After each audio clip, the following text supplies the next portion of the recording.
এক গ্রামে এক গরিব কৃষক বাস করত। তার নাম ছিল আনোয়ার। তার জমি ছিল খুব সামান্য, যা দিয়ে কোনো মতে সংসার চলতো। কিন্তু আনোয়ারের মনে সবসময় বড় হওয়ার স্বপ্ন ছিল। সে চেয়েছিল নিজের কৃষিকাজকে আরো বড় করতে। গিন্নি, ও গিন্নি, ঘরে কি আছে? কিছু খেতে দাও না। কিভাবে দেব? ঘরে তো খাওয়ার মতো কোনো কিছুই নেই। তোমার কাছে তো কোনো টাকা পয়সাও নেই যাতে কোনো চাল ডাল কিনে আনবে। এদিকে আনোয়ার তার জমি চাষ করে তেমন কোনো ফসল লাভ করতে পারত না। টাক- টাকা পয়সাও বেশি ছিল না। তাই একদিন আনোয়ার যখন তার ঘরে বসেছিল, আকাশে হঠাৎ বৃষ্টি নামলো। সেই বৃষ্টি দেখে আনোয়ারের তো খুব চিন্তে যে এই বৃষ্টিতে তার জমির ফসল হয়তোবা সব ভেসে যাবে। পরের দিন যখন আনোয়ার তার খেতে গেল, তখন সে অবাক হয়ে গেল।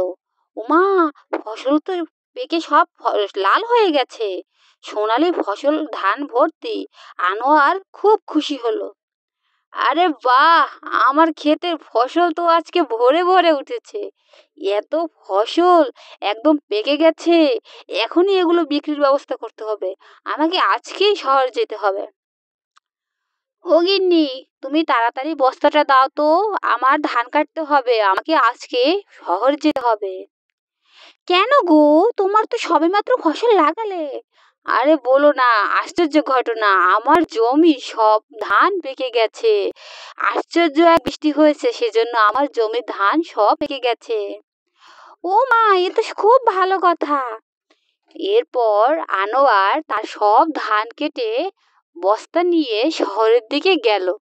শহরে গিয়ে আনোয়ার ধান বিক্রি করে বেশ ভালো দাম পেল, যা সে কখনো পায়নি। যখন রাস্তায় আনোয়ার আসতেছিল, তখন তার এক প্রতিবেশীর সাথে আনোয়ারের দেখা হলো। আরে ভাই আনোয়ার, তুমি কোথায় যাচ্ছ? এই তো ভাই, শহর থেকে ফিরলাম, এই ধান কেটে বাড়ি ফিরছি। ও, তোমার ধান এর ভেতর পেকেও গেল? হ্যাঁ ভাই, আমার ধান পেকে গেছে, তাই আমি ফসল বিক্রি করেছি, তাই বাড়ি যাচ্ছি।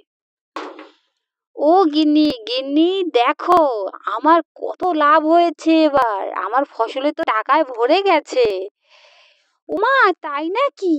এবার আমাদের কপাল ফিরলো বলো। তাহলে এবার থেকে আমাদের আর না খেয়ে অনাহারে থাকতে হবে না। এবার থেকে আমাদের অবস্থা আরো ভালো হবে।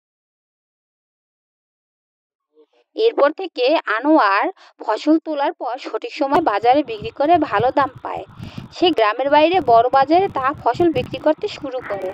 ধীরে ধীরে তার আয় বাড়তে থাকে এবং সে গ্রামের একজন ধনী ও সম্মানিত কৃষক হিসেবে পরিচিত লাভ করে।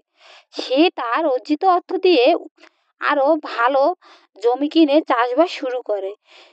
এরপরে তার অবস্থার উন্নতি হয়। সে খুব ভালোভাবে থাকতে শুরু করে। সুখে শান্তিতে তাদের জীবন কাটে।